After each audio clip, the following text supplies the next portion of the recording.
Isa rin sa mga parke na pinupuntahan tuwing New Year ay ang Quezon Memorial Circle. At live naman mula sa Quezon Memorial Circle, may express report si Gerard de la Peña. Gerard, kamusta? Ano namang sitwasyon dyan?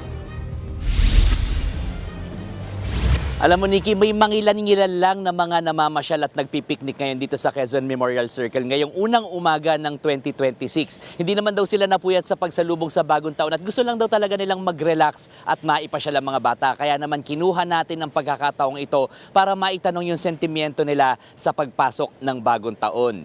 Ayon sa mga nakausap natin, marami sa kanila ay mas may pag-asa ngayong bagong taon. At parang ang pinaka-common na wish nila para sa kanilang sarili ay magkaroon ng mabuting kalusugan at magkaroon ng mas maayos na kabuhayan. Doon sa binanggit nilang pag-asa, ang pinaka-common na sentimiento naman ay ang pag-asa na may maayos din ang ating bansa. Sana raw ay magkaroon na ng linaw ang gulo lalong-lalo na sa problema sa korupsyon. Pakinggan natin ang kanilang mga pahayag. Naniniwala tayo dyan may pag-asa. Yes. Lalakas ang bansa natin. Ang wish ko lang sa 2026, sana maging totoo ang mga nakaupo mula pa bataas hanggang pababa. Dapat yun yung maamin na rin sa kasalanan. Pero kung wala namang bahala na lang yung Diyos sa kanila. May pag-asa po.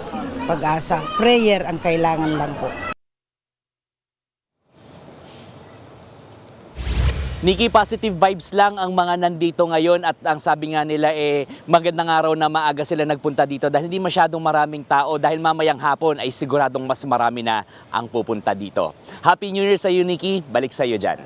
Maraming salamat at Happy New Year, Gerard de la Peña.